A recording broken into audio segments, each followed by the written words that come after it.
বিয়েতে মেয়ের বাড়ি কোনো খরচ হবে না, এক গ্লাস পানিও হবে না খরচ। বিয়ে উপলক্ষে সব খরচ ছেলের বাড়ি।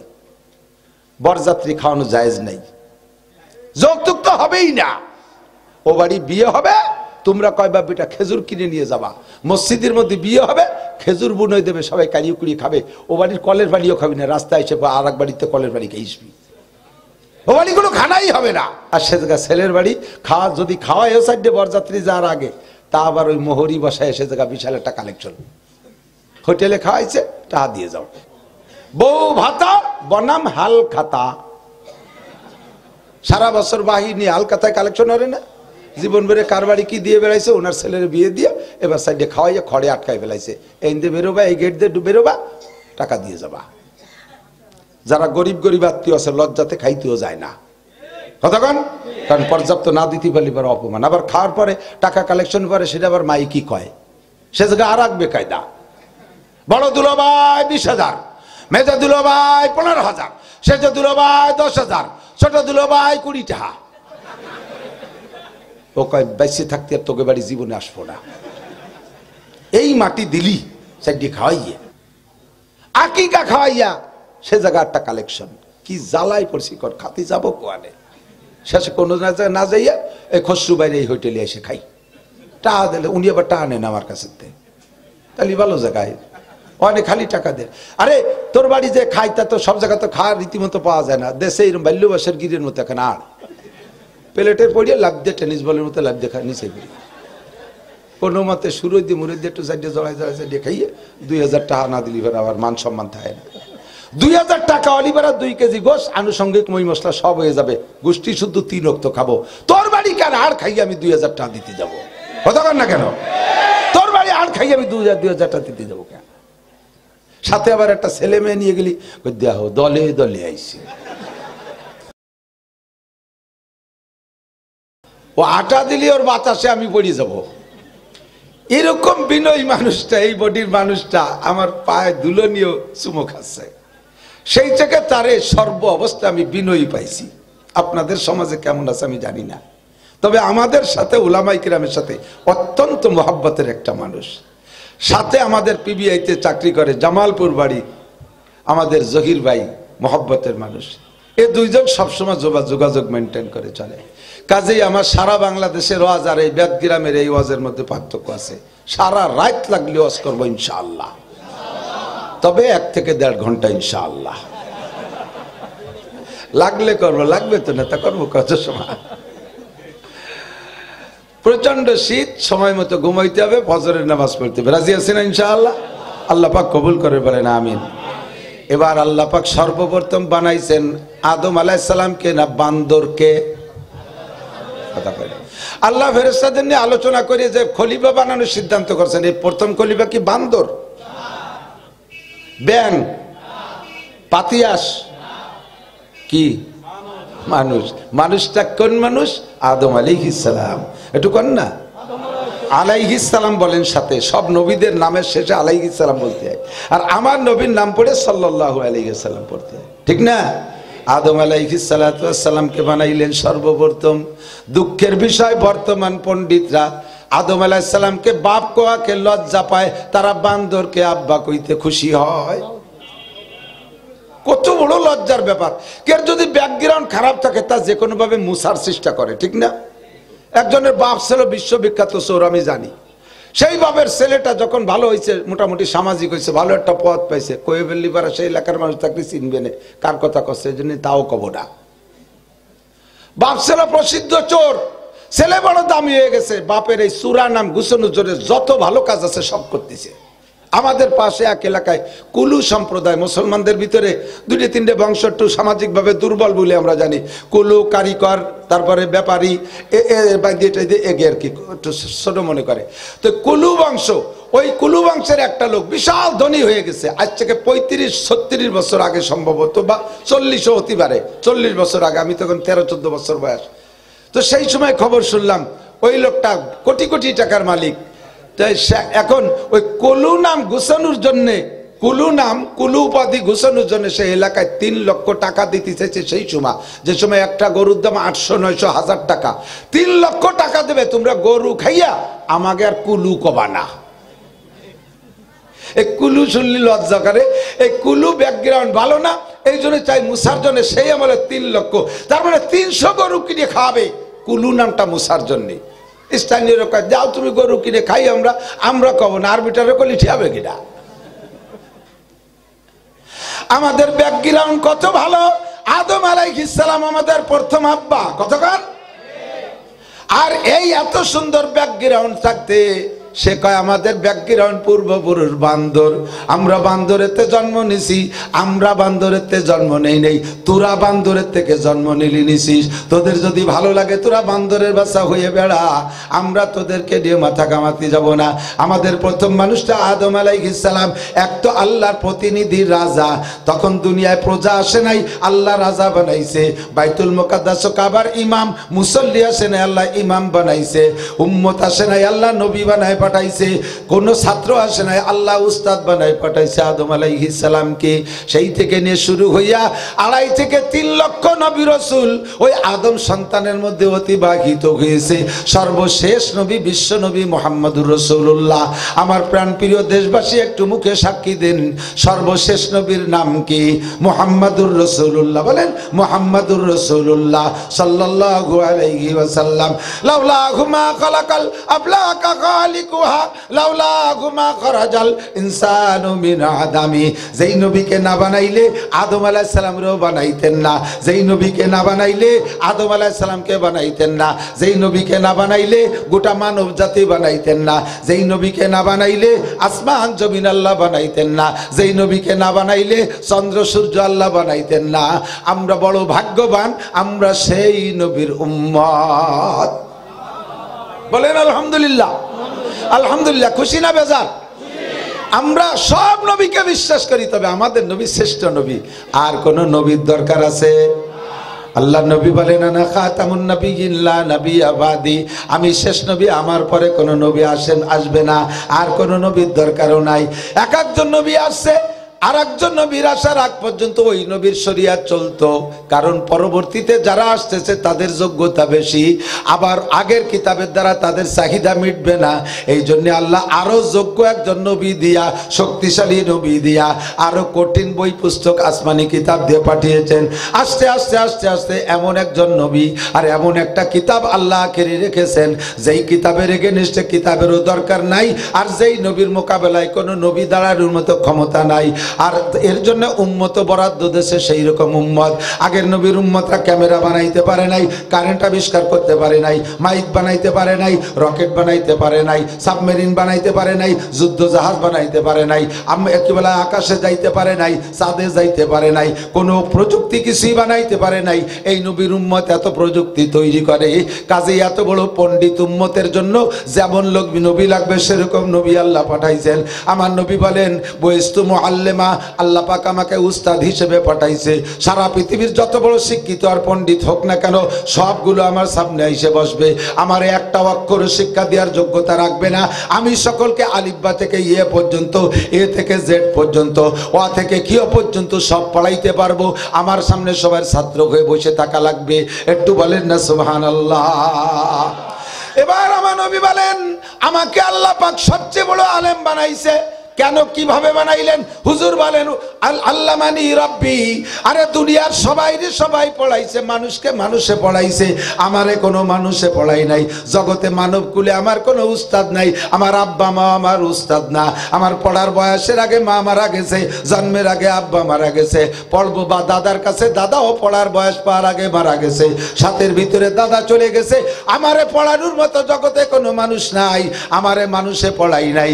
আল্লামানি রাব্বি, আমারে যা পড়াইছে সব আমার আল্লাহ পড়াইছে।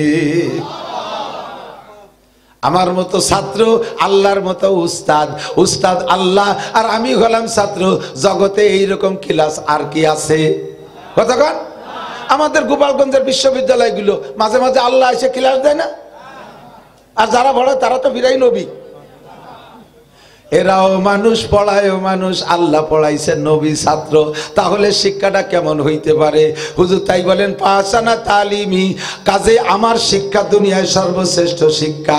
এরপরে হুজুর বলেন হে দুনিয়ার মানুষ, আদর্শ নিয়ে সবাই দৌড়াদৌড়ি করো। আদর্শ সকলের ভালো লাগে, সভ্যতা ভালো লাগে, ভদ্রতা ভালো লাগে, নম্রতা ভালো লাগে, শিষ্টাচার ভালো লাগে, আদব ভালো লাগে। এই আদব আর আদর্শের তোমাদের ব্যক্তিগত উস্তাদ থাকতে পারে। যারা আওয়ামী লীগ করো, বঙ্গবন্ধুর আদর্শ ভালো লাগে, বাস্তবায়ন করার চেষ্টা করো। যারা বিএনপি করো, জাতি জিয়াউর রহমানের আদর্শ ভালো লাগে, বাস্তবায়নের জন্য রাজপথ গরম করো। যারা জাতীয় পার্টি করে, এরশাদ সাহেবের আদর্শ ভালো লাগে, বাস্তবায়নের জন্য রাজপথ গরম করো, রক্ত রিজি করো। আমাকে আল্লাহ, আমাকে আমার আদর্শ, আমার আদব আর আদর্শের উস্তাদ দুনিয়ার কোনো মানুষ না, আমার আদবের উস্তাদ আমার আল্লাহ। আদাবানি রব্বি ফাসানা তাদিবি, আমার আদব আর আদর্শের উস্তাদ আমার আল্লাহ। কাজেই দুনিয়ার সব আদবের চাইতে আমি নবীর আদব সব চাইতে ভালো, ঠিক না? আমার নবী আদব পছন্দ করেন না, নবী পাক নিজেই বলেন, এই আল্লাহ নবী বলেন মাউলিদ আলাহু ওয়ালাদুন ফালিহসিন ইসমা ওয়া আদাবা। এ আব্বারা যারা আছেন আমার দিক তাকান, এই জায়গাতে ছোট ছোট বাচ্চারা পাগলামি করে বেড়াইতেছে। হাত দিলে এক জায়গায়, হাত দিলে আর এক জায়গায় চলে যায়। এক গাছ টান দিলি বেত গাছ নড়ে, কুক খায় ডিম পাড়ে গঙ্গায় ভাসে। কুটিকালে শিলুক কইতাম, মনে আছে নি মুরব্বীরা? এক গাছ টান দিলি বেত গাছ নড়ে, কুক খায় ডিম পাড়ে গঙ্গায় ভাসে। এক জায়গা টান দিলি আর এক জায়গা নড়ে, পানি দুধের মধ্যে ঘোলা ফোলা দেয়, উপরে মাখন ভাসে।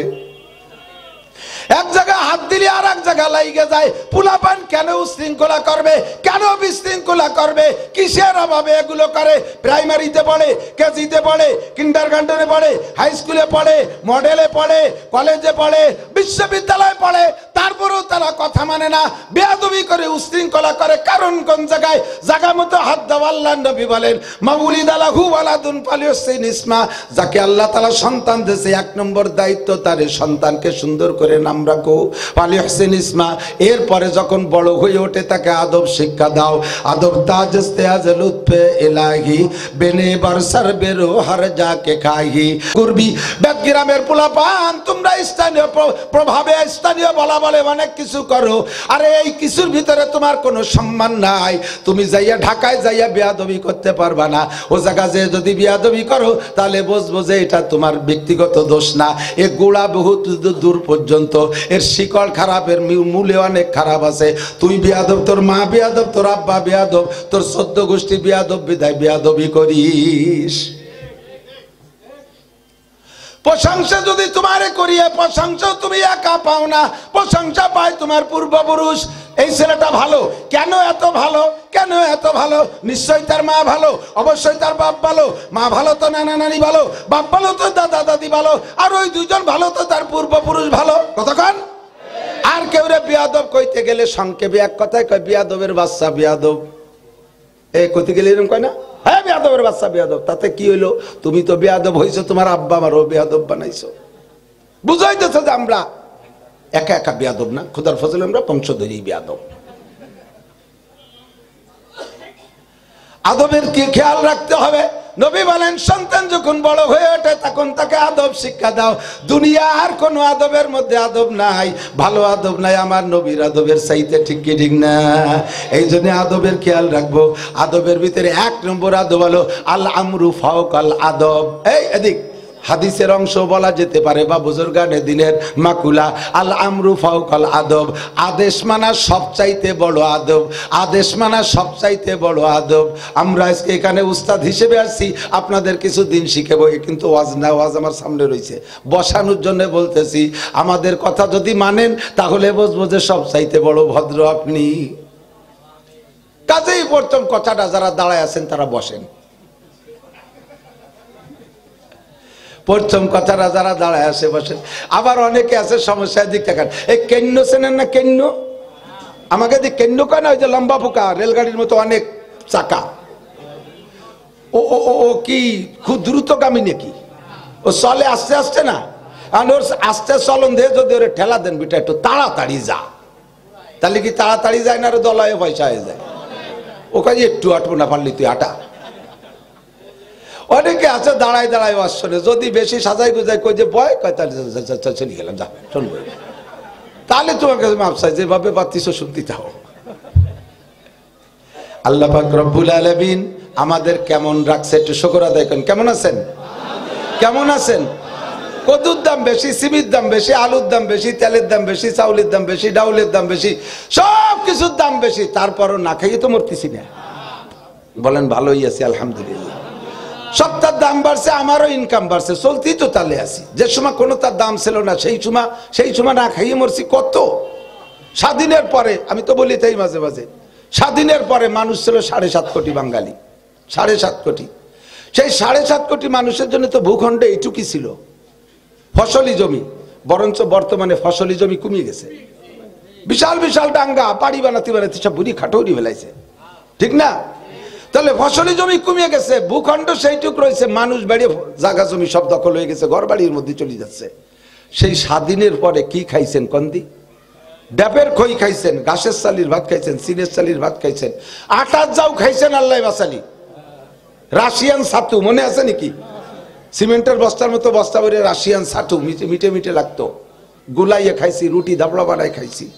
লাস্টে রাস্তার বছর বুনো কসুর মুহি উঠাইয়ে তাই যে খাটা রাইন্দে উক্ত কাটাইছি, মনে আছে না? বুনো কসুর খাটা, সেই বুনো কসুর খাটা এক কসুর পাশায় কয়বার কসু একবার একদল খুঁজে যাতে যাতে আর একদল কসু আমি একটু সময় দেয়, ওই তো শান্তি পাচ্ছি না।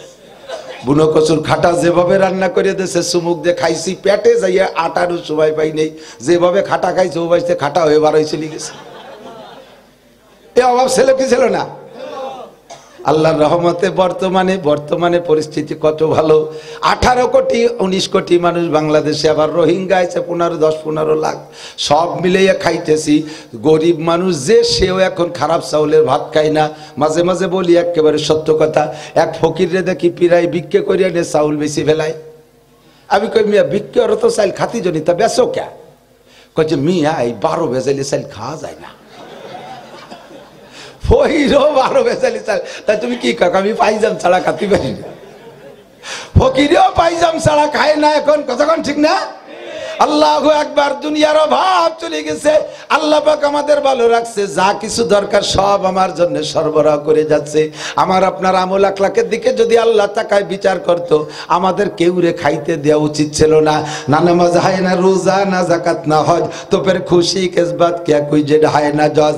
আল্লাহর জমিনে বসবাস করি, কোটি কোটি নিয়ামত উপভোগ করি, ওয়াক্ত মতো নামাজ পড়ি না, রমজান আসলে রোজা রাখি না, ফরজের তোয়াক্কা করি না, ওয়াজিবের দাঁড়দারি না, সুন্নতের বুক করি না, আর পোশাক পরিচ্ছদের কোনো কিছুর খেয়াল নাই, জবানকে কন্ট্রোল করি না, চোখ দুটোরে কন্ট্রোল করি না, আল্লাহর কোরআন পড়ি না, ইংরেজি বাংলা অঙ্ক দুনিয়া সব কিছু পড়াশোনা করি, বহু বাচ্চারে আলগা ল্যাংটা করে ছেড়ে দিচ্ছি, মার্কেট করতেছে, ফিল্ডিং করে বেড়াচ্ছে, বিশ্ব রোডে নষ্ট করে ফেলাই দিয়েছে, জোড়া জোড়া বিকেলবেলা ঘুরে বেড়ায়, আর এভাবে দুনিয়া নষ্ট করতেছে। সিনেমা বাইস্কুল আর মোবাইলের ভিতরে দুনিয়ার পচা নোংরা ফাংশন, সুদ ঘুষ চুরি ডাকাতি লুচ্চমি বদমায়াশি যে পরিমাণ করতেছি, তাতে আল্লাহ পাক আমাদের জন্য রুজির দরজা বন্ধ করে দেয়া দরকার ছিল। যে কোনো সময় বিশাল একটা ট্র্যাজেডি ঘটাইয়া গোটা দুনিয়ার মানুষকে ধ্বংস করে দেয়া দরকার ছিল, কিন্তু আল্লাহ পাকের যে নামগুলো আছে তার ভিতরে একটা নাম হলো হালিম, আর একটা নাম হলো সবুর। হালিম মানে ধৈর্যশীল, পরম ধৈর্যশীল, সবুর মানে পরম ধৈর্যশীল। আল্লাহ হালিম আর ধৈর্যশীল হওয়ার কারণে আমাদের হাজারো অপরাধের পরও আমাদের জন্য তার নিয়ামত রাজি অব্যাহত রেখেছে, আমাদেরকে না খাওয়ায় মারতেছেন না। কথা বলেন ঠিক কি ঠিক না?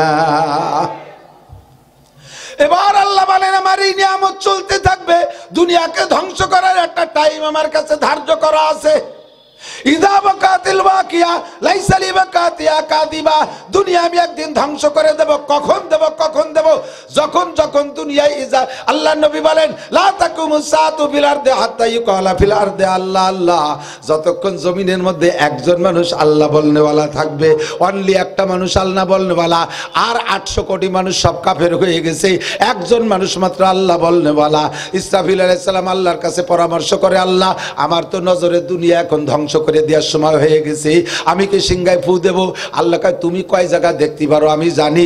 ওই বেদগ্রাম বাগানের মধ্যে ঝোপঝাড়ের মধ্যে একটা বুড়ি মহিলা সে আল্লাহ আল্লাহ করতেছে। এখন 800 কোটি মানুষ কাফের হয়ে গেছে, ওই এক বুড়ি মহিলা আল্লাহ আল্লাহ করতেছে, ওর ওসিলায় দুনিয়া টিকে আছে। ওইটা যখন থাকবে না তারপরে সিংহায় ফু দিবা। বর্তমান দুনিয়া আছে, ওরে দুনিয়ার কোনো প্রযুক্তির বলে নাই, আমেরিকার ক্ষমতার বলে নাই, দাদা বাবুকে বুদ্ধির বলে নাই, চাইনার প্রযুক্তির বলে নাই, রাশিয়ার ক্ষমতার বলে নাই, জাপানের প্রযুক্তির বলে নাই, এটা দুনিয়ার কোনো মানুষের ক্ষমতা বলে নাই।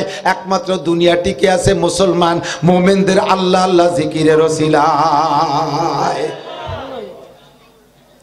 ঠিক না?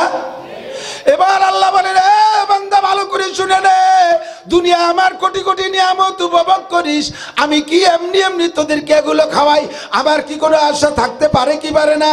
জিজ্ঞেস করলাম, আল্লাহ তোমার কি আশায় তুমি এগুলো করো? আরে ভাই, আর একটা বার একটু পিছনের থেকে বুঝে নেন, আমাদের কেউরে যদি আল্লাহ না বানাইতেন, আল্লাহর কিছু আসে যায়?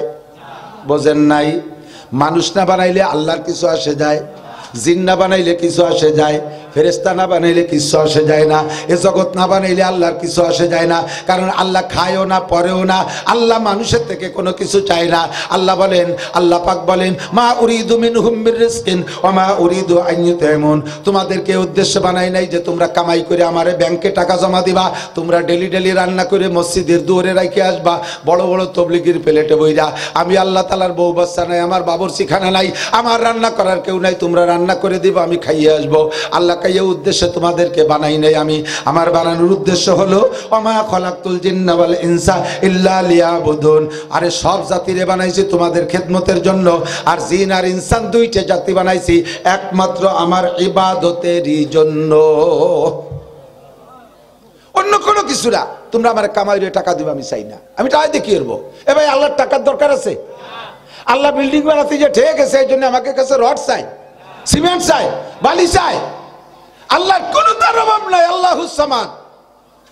আল্লাহকে আমি চাই শুধু একটা জিনিস, আমার বড়ত্বের পিছনে তোরা একটু সমর্থন দিলে আমার একটু আনন্দ লাগে, আমার একটু আনন্দ লাগে। মাননীয় প্রধানমন্ত্রী নির্বাচনে প্রধানমন্ত্রী হয়েছে, এখন বহির্বিশ্বের যে সকল রাষ্ট্রদূতরা এদেশে আছে, প্রথম দিনই যায় তারা 19 জন ওনার পাশে দাঁড়ায় সমর্থন দিয়েছে, ওনার শক্তি বাড়ছে, মনের মধ্যে তৃপ্তি লাগতেছে। কেউ যদি যাইয়ে ওনার এই সমর্থনটা না জানাইতো তাহলে মনের মধ্যে একটা অশান্তি, এত কষ্টের নির্বাচন দিলাম, ভোট টোট পালাম, তা কেউ আমার প্রধানমন্ত্রী কয় না, মনের মধ্যে একটা অশান্তি।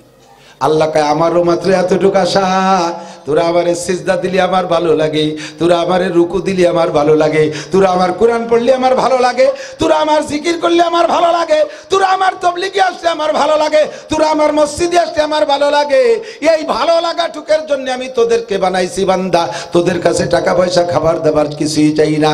ও বান্দা, মা খলাকতুল জিন্না ওয়াল ইনসা ইল্লা লিয়াবুদুন, জিন আর ইনসান বানাইছি একমাত্র আমার ইবাদতের জন্য। আল্লাহ রাব্বুল আলামিন, তোমার ইবাদত করতে হবে কতদিন, তোমার ইবাদত কি কি, ইবাদতের বিনিময় কি, বিষয়গুলো আমাকে জেনে নিতে হবে। কথা বলেন, আমি শীতের রাত্রে উঠে ওযু বানাইয়া তাহাজ্জুদ পড়বো, এত বড় কনকনে শীতের সময় ওযু বানায় নামাজ পড়বো, তুমি আমার বিনিময় কি দিবা আগে কও। আল্লাহ পাক রব্বুল আলামিন বলেন, প্রত্যেকটা ইবাদতের বিনিময় দুই দিক আছে। দুনিয়া আমি ইবাদতের বিনিময় রাখছি, আখিরাতে ইবাদতের বিনিময় রাখছি। প্রত্যেকটা ইবাদতের মূল বিনিময় পাবা আখিরাতে, তবে সাথে দুনিয়াও তোমার জন্য রেখেছি। ফালিয়াবুদু রাব্বা হাদাল বাইত, এই ঘরের রবের ইবাদত করো, ইবাদত করে এই ঘরের রবের, আল্লাযী আতামাহুম মিন জু ওয়া আমানাহুম মিন খাউফ। আল্লাহ কয়, ওই ঘরের রবের ইবাদত করলে তোমার সকল ক্ষুধা আমি নিবারণ করে দেই, সকল চাহিদা আমি পূরণ করে দেই, সকল অভাব আমি দূর করে দেই, আর নিরাপত্তার সাথে বসবাসের ব্যবস্থা আমি করে দেই। খুচরো খুচরো করে যদি ব্যাখ্যা করে বুঝাই কষ্ট হবে আপনাদের? প্রত্যেকটা ইবাদতের পিছনে আল্লাহ পাক রব্বুল আলামিন দুনিয়া রেখেছেন। মান হাফাজা, এক নম্বরে বলি, মান হাফাজা আলা সালাওয়াত। হে যুবক, আমার দিক তাকা, চাকরি পাও না, প্রধানমন্ত্রীর কাছে যাও। প্রধানমন্ত্রী চাকরি দেবে কোন জায়গায়? বাংলাদেশের চাকরির ভ্যাকান্সি তো নির্দিষ্ট, কতক্ষণ? এই জেলা এসপি লাগবে 64 জন, 64টা পুলিশ লাইন আছে, 64 জন এসপি আছে। আর তোমারে কোন জায়গা নেবে? ওর একজন রিটার্ন না হলে তোমার নীতি পাচ্ছে না। যে কটা থানা আছে সেই কজন ওসি আছে, বরঞ্চ তার চেয়ে বেশি ওসি আছে, স্টকে ওসি থাকে লাইনে। যে কয়জন জজ লাগবে তা আছে, যে কয়জন ডিসি লাগবে তা আছে, যে কয়টা চাকরির ভ্যাকান্সি সব জায়গায় বুক আছে, তুমি আসমান সমান লেখাপড়া কইরো, তুমি প্রধানমন্ত্রীর কাছে চাকরি চাইলে তোমারে কোন জায়গা দেবে? চাকরি তো ভ্যাকান্সি খালি নাই। আল্লাহ পাক রব্বুল আলামিন বলেন, আরে প্রধানমন্ত্রীর কাছে চাকরি চাইস না, আমার কাছে চাকরি চা, চলে আয় মসজিদে, ওয়াস্তাঈনু বিস-সাবরি ওয়াস-সালাহ, ধৈর্যের সাথে নামাজ পড়। আল্লাহ পাক রব্বুল আলামিন তোকে রিজিকের ব্যবস্থা করবে। মান হাফাযা আলা সালাওয়াত, 5 ওয়াক্ত নামাজ পড়লে 5টা পুরস্কার। 1 নম্বর পুরস্কার, নাম্বার 1, ইরফা আনহু যিকুল আইশ, নামাজি ব্যক্তিকে আল্লাহ পাক অভাবে ফেলায় না। এ অভাবে ফেলায় না মানে যে তোমার ধৈর্যই কোটিপতি বানায় দেবে তা না। যে যে জগতের মানুষ তার সেই জগতের অভাব দূর করে দেবে। কোটিপতিরা কোটি টাকা দিয়ে অভাব দূর করবে, শিল্পপতিরা আর একটা ইন্ডাস্ট্রির অভাব দূর করবে, রিক্সা চালানোওয়ালারা নিয়মিত রিক্সা চালানোর তৌফিক দেবে, ডেলি 500 টাকা 1000 টাকা কামাই করে খাতি পারবা। পানের দোকানদারের ডেলি 500 টাকা হলি হয়, ওর 500 টাকা রানিং থাকবে। পানের দোকানদার একদিন পান বেচলে তারা 1 কোটি টাকা দেবে না, আর কোটি কোটি টাকা দিয়ে ইন্ডাস্ট্রিজ করনেওয়ালারা ডেলি 500 টাকা লাভ দিলে তার তৃপ্তি হবে না। যে যেমন ব্যক্তি তার জন্য তেমন ব্যবস্থা। কতক্ষণ আমার দরকার ডেলি 50 টাকা দামের চাউলের, আমার আল্লাহ 50 টাকা দামের চাউল দেবে, আমারে 300 টাকা দামের চাউল দেবে না, কারণ 300 টাকা দামের চাউল খাইয়ে আমার কাজ হবে না। 300 টাকা দামের পাতলা পাতলা ভুরভুরে চাই, ওর ভাত খাইয়ে একবার পেশাব করে 2 কাপ দিলি শেষ, দুপুর পর্যন্ত কাজ করা যাবে। আমার লাগবে গাবের আটির মতো মোটা মোটা চাই, পেট ভরে গাদাইয়ে খাইয়ে দুপুর পর্যন্ত কাজ করবো, তারপরও ডেক্সালি কানি বেরিয়ে হবে, ঠিক না? যে লোকটা 300 টাকার লুঙ্গি পরে, ওরে যদি 3000 টাকা দেবে লুঙ্গি পরাই দেয়, ওরে কাজ হবে। ও লুঙ্গির যত্ন হতে কেদার মধ্যে নামে হৃদয় লাগাবে, ওরে লাগবে 300 টাকা দামের লুঙ্গি। আবার 3000 টাকা দামের লুঙ্গি পরে যে, তারে 300 টাকার দামের লুঙ্গি দিলে ও পরে বাইরে যেতে পারবে না। এর নাম হলো রিজিক। যে যে ক্লাসের মানুষ তারে সেই ক্লাসের রিজিকের ব্যবস্থা জোরে বলেন কে করবে? আল্লাহ শর্ত লাগাই দিয়েছে, ফালিয়াবুদু, ফালিয়াবুদু রাব্বা হাদাল বাইত, এই ঘরের রবের ইবাদত করো। আল্লাযী আতামাহুম মিন জু, তোমাকে সব অভাব দূর করে দেবে। ওয়া আমানাহুম মিন কাউব, আমি এই জন্য গোপালগঞ্জের সন্তান, মুক্তিযোদ্ধাদের সন্তান আমরা, আমাদের প্রায় ফ্যামিলিতে মুক্তিযোদ্ধা আছে। আমার বাড়ি পাকিস্তানিরা পোড়ায় ছাই করে দিয়েছে। গোপালগঞ্জের মুক্তিযোদ্ধার কমান্ডার ক্যাপ্টেন আব্দুস সোবহান মিয়া গোপীনাথপুরের আমার মামা আমার বাড়ি থেকে পাকিস্তানিদের সাথে লড়াই করেছে। ওরা এসে বাড়ির ভিটে আগুন ধরাই দিয়েছে। কাজেই এই জায়গা থেকে আমাদের একটা বেটো পাওয়ার আছে। গোপালগঞ্জের সমস্ত সন্তানদেরকে নিয়ে আমরা প্রস্তাব রাখি, এই ঘরের মালিকের ইবাদত করলে আল্লাহ পাক 2টা জিনিস দিতে চাইছে, একটা হলো অভাব দূর হবে, আর একটা হলো নিরাপদ জীবন যাপন পাবো। কাজেই এই ঘরের মালিকের ইবাদত, 1 নম্বর ইবাদত নামাজ। আমরা যে যা চাই না চাই, জাতীয় সংসদ, নতুন সংসদ গঠন হতে যাচ্ছে, মাননীয় প্রধানমন্ত্রী এসে গেলেন, স্থানীয় যারা আছেন আমাদের এই দাবিটা প্রধানমন্ত্রীর কাছে পৌঁছে দিবেন।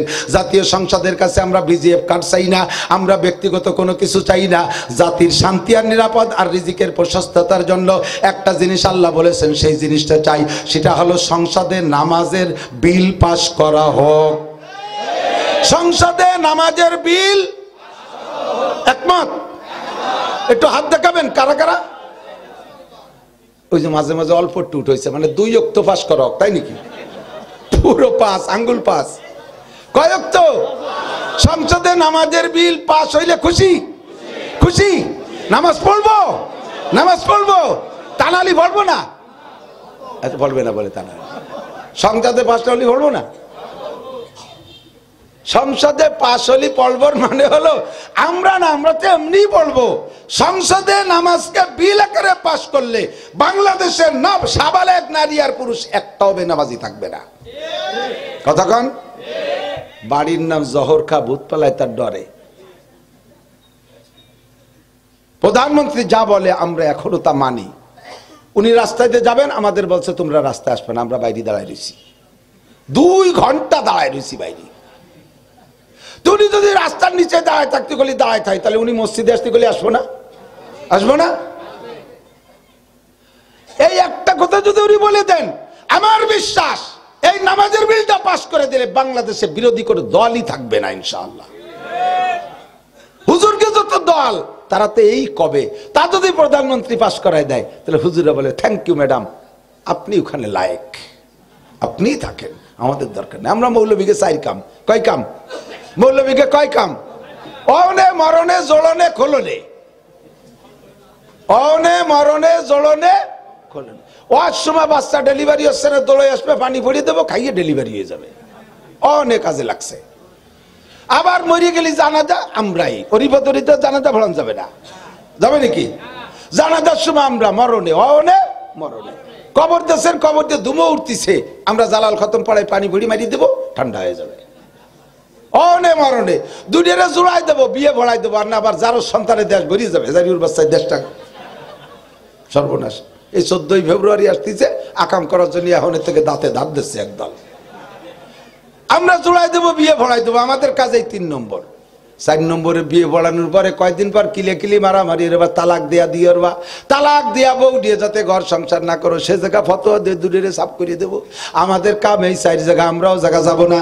তবে আমাদের ধর্মীয় অনুভূতিতে যে দাবি কয়টা আছে, তার ভিতরে অন্যতম দাবি, জাতীয় সংসদে কোনো এক আল্লাহর বান্দা যদি বলতো মুসলমানদের জন্য নামাজটা বাধ্যতামূলক, হিন্দুরা তাদের হিন্দু ধর্মীয় অনুভূতি যা আছে, তাদের ইবাদত যা আছে তা তারা করবে, কোনো বাধা নাই, তারা মন্দির করবে, তারা উপাসনা করবে, তারা পুজো পাঠ করবে, সরকারি অনুদান সে জায়গা তারা পাবে।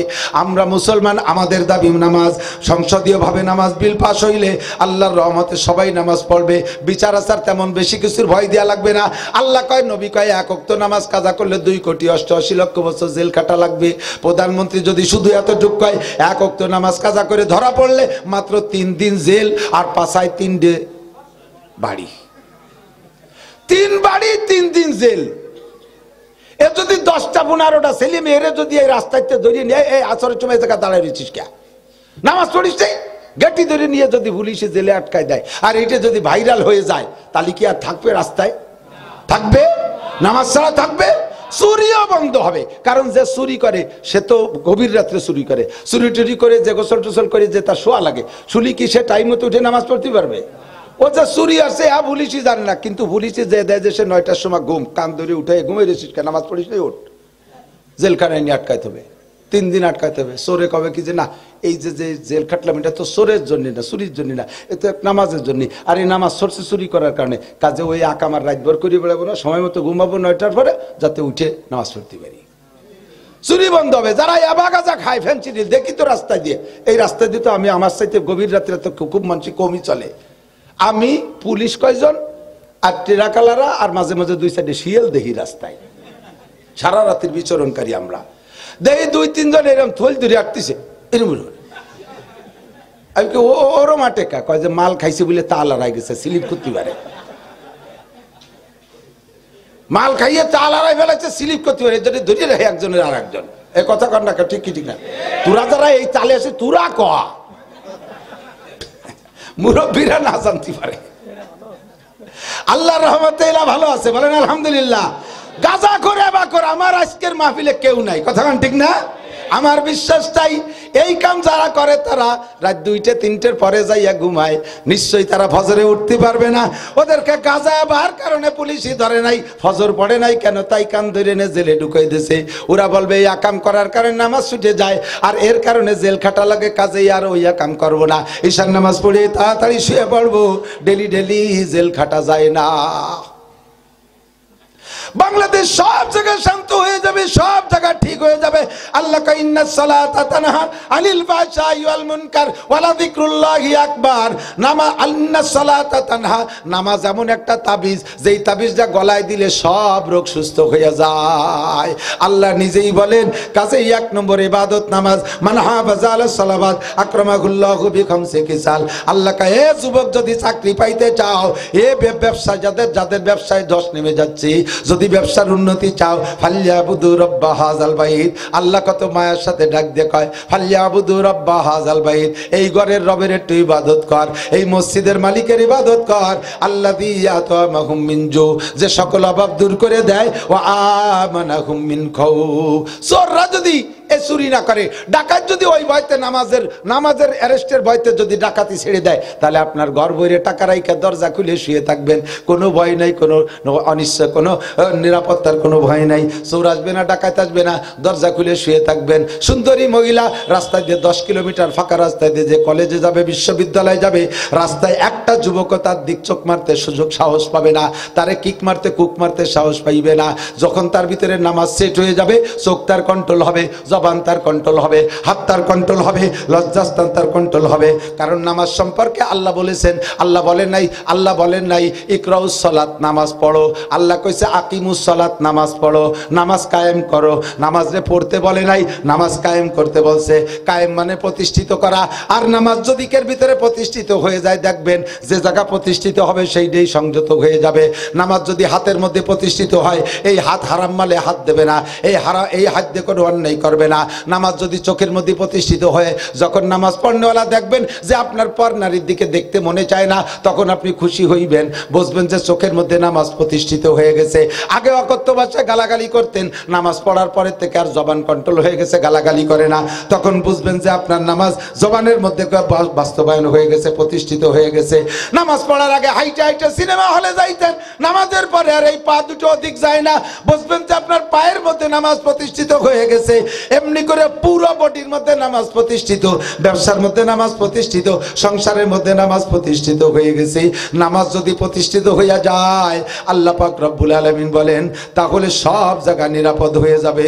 ওই যুবতী মেয়ে রাস্তা দিয়ে হাঁটবে, কোন যুবক তার দিকে ফিরে তাকাইতে সাহস পাবে না। আর্মি, র্যাব, পুলিশ, কুবরা কিছু দিয়ে এগুলোকে কন্ট্রোল করতে পারবেন না, একমাত্র নামাজ, বিকল্প ব্যবস্থার কিচ্ছু নাই। বিশ্বাস হয়? বিশ্বাস হয়? আমার যুবকরা, তোমরা যারা ইউটিউব দেখো, বর্তমানে অবশ্যই দুই একটা সংবাদ হলে ফিলিস্তিন গাজার সংবাদ কম বেশ দেখে থাকেন, নাকি তা বাদ দেশো, নাকি এই দেশে সিনেমা দেখো, ওই দেখবা, দেখলে ওই দেখো, খবর চলি ওই খবর শুনো, দোয়া করো মুসলমানের জন্য। 52 দিন যুদ্ধের পরে যে বন্দি বিনিময়টা হয়েছে না, ওর একটা খবর সকলেই আমার বিশ্বাস যে জানেন। সেটা হলো একটা যুবতী, ইসরায়েল একটা যুবতীরে ধরে নিয়েছিল ওই 7 তারিখে প্রথম দিন, দেশে তো অনেক, তার ভিতরে একটা যুবতীর খবরটা এইটা এরকম। এই যুবতী মেয়েটারে পাহারা দেওয়ার জন্য একজন যুবক সৈনিকরে দায়িত্ব দিছে, একজন যুবক সৈনিকরে দায়িত্ব দিছে। সুড়ঙ্গের ভিতরে মাটির নিচে 50 হাত তলে একটা রুম, সেই রুমের ভিতরে একটা সুন্দরী মেয়ে, মেয়েটাও বড় সুন্দরী, তার পাহারায়, তার জিম্মাদারি, তার দেখভাল, তার নিগরানির জন্য একটা যুবক সৈনিককে দায়িত্ব দিছে। ওই জায়গায় একমাত্র ওই দুইজন ছাড়া, এই ছেলেটা আর ওই মেয়েটা ছাড়া কেউ নাই। যত প্রকার দুর্নীতি সব করার সুযোগ সেখানে আছে। 52 দিন পরে যখন বন্দি বিনিময় হয়, মেয়েটারে ছেড়ে দেয়।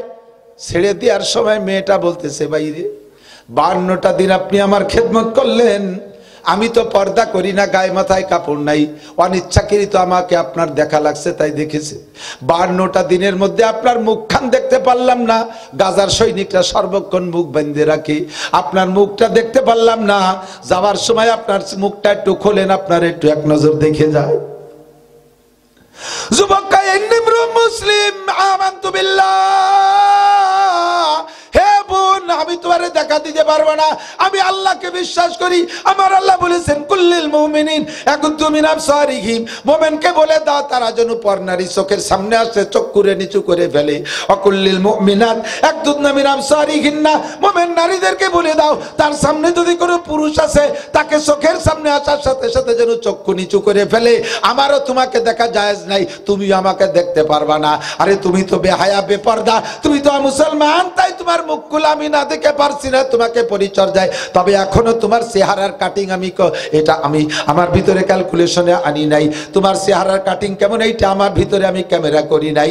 আসি তোমারে খেদমত করি, আর একদিক নজর করে তোমার চেহারা আমি জানি না। ও বোন, তোমারে আমার চেহারা দেখাইতে পারবো না। মেয়েটি বলে, ভাই রে, একটা বার দেখান, আবার মুখ খুলে ফেলেন, আমি বিন্দু মাত্র ক্ষতি করব না। কোনো মতো দেখাই নাই। লাস্টে যখন গাড়িতে উঠে যায়, তখন অবলোকন নজরে মেয়েটি তাকিয়ে বলে, ভাই রে, একটা বার আমার চেহারাটা দেখা দেন, হতে পারে আমি কান থেকে যে কলেমা পড়বো, হাসরের মাঠে আপনাকে দেখে যাতে চিনে নিতে পারি, আমি দুনিয়ায় আপনাকে না পাইলেও আখেরাতে যাতে পাইতে পারি, একটা বার দেখা একটু চিনাই রাখেন। যুবক জবাব দেয়, তুমি যদি আমার এই ইমানের সাথে আল্লাহর হস্তে ভালোবাসো, দুনিয়া আমার চেহারা না দেখলেও এমনিতে তুমি আখেরাতে আমারে দেখে চিনতে পারবা। আল্লাহু আকবার। ইমান থাকলে ভিতরে আল্লাহর ভয় থাকে, আল্লাহর ভয় থাকে। আর এই ভয়টা তৈরি হওয়ার জন্য লাগবে নামাজ। গাজার একজন মুজাহিদ নামাজ তরক করে না, এবং একা নামাজ পড়ে না, জামাতেই নামাজ পড়ে। তারা জামাতবন্দি হয়ে নামাজ পড়ে। আল্লাহর রহমতে নামাজের কারণে ইমানি শক্তি বৃদ্ধি পায়। এই জন্য আল্লাহ বলেন ইন্নাস সালাতা তানহা আনিল ফাহশাই ওয়াল মুনকার। আমার মাননীয় প্রধানমন্ত্রী রাস্তার যত কন্ট্রাক্টর আছে রাস্তা মাইরে খায়, বিজিএফ কার্ড মাইরে খায়, পঙ্গু ভাতা মাইরে খায়, বিধবা ভাতা মাইরে খায়, ব্রিজের রড চুরি করে খাইয়ে বেলে কুঞ্চি ঢুকিয়ে দেয়, রাস্তার পিচ খাইয়ে খালি খুয়া মাটিয়ে তেল দিয়ে মাহায় বিছাই তুইয়ে যায়। এক পাশ করে যাইতে যাইতে না যাইতে ও মাথা জাতি না জাতি পিছন দিয়ে রাস্তার খাইজনি চুলকনি 5টা 20 ফুলা হয়ে টিউমার হয়ে ফুলি ওঠে। এই সমস্ত আকাম থেকে যদি দেশকে বাঁচাইতে হয় তাহলে একটা আমল আল্লাহ শিখাইতেছে, সংসদের নামাজটাকে বাস্তবায়ন করো, ওখান থেকে বিল আকারে পাশ করে নামাজ পড়াও, ইনশাআল্লাহ সব ঠিক হইয়া যাবে। আপনারা কি একমত? একমত? একমত? নামাজ যদি পাশ নাও করে, এই 16 কোটি মানুষ নামাজ পড়লে যেই নেকি হবে, আমরা একমত থাকার কারণে সেই নেকি পাবো ইনশাআল্লাহ। আমরা গোপালগঞ্জের আমাদের চাইতে পিওর নেত্রীর দলের তো আর মানুষ হতে পারে না। যদি কেউ কয় তা হবে গল্প দিয়া। আমরা পাবনার মানুষ প্রধানমন্ত্রীকে গোপালগঞ্জে গেছে বেশি ভালোবাসি, ফাও কথা। মারছে মাসিকে বেশি ভালোবাসার মতো, এরকম একটা কথা আছে না? আমাদের চাইতে নেত্রীরে ভালোবাসার কেউ নাই। আমরা ভালোবাসার টানে প্রস্তাবটা রাখলাম, এগেনস্টে কোনো দল থাকবে না। আমি নাসির মুতাকাল্লিম বাংলাদেশের সব জায়গা ওয়াজ করি, একেবারে বাংলাদেশের গোটা প্রান্ত ঘুরে আসছি। চট্টগ্রাম, টেকনাফ থেকে তেঁতুলিয়া কয় না, ও টেকনাফ গেছি, একেবারে সেই নাফ নদীর ভিতর পর্যন্ত ঘুরে আসছি মাহফিল করিয়া।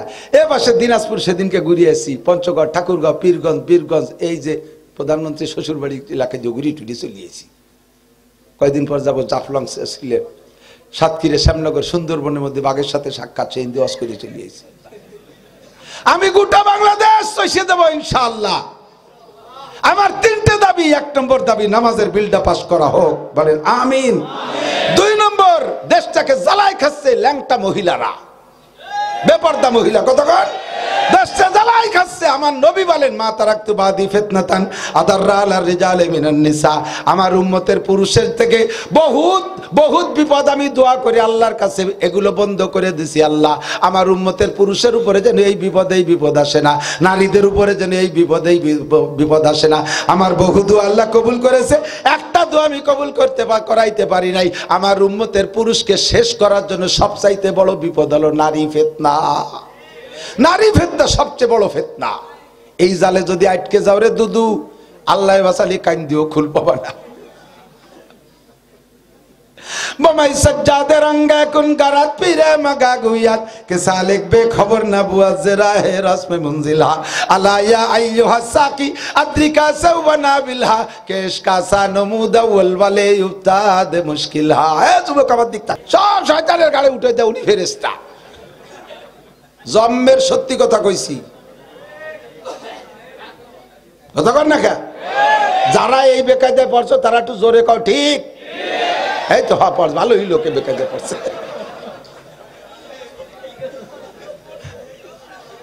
যথেষ্ট সংখ্যা আছে, তালে তালে কইছে অনেকে।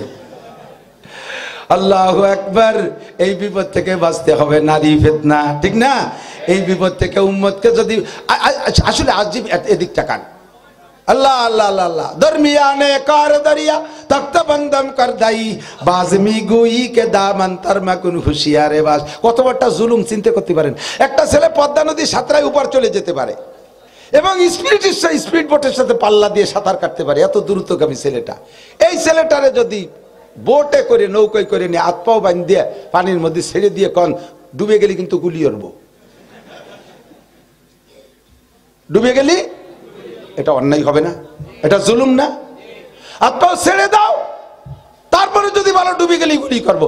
হাত পাও বাঁধতে ছেড়ে দিয়েছো সাঁতার কাটতে পারে ছেলেটারে, তারে যদি ডুবে গেলি গুলি করবো, এটা যেমন জুলুম।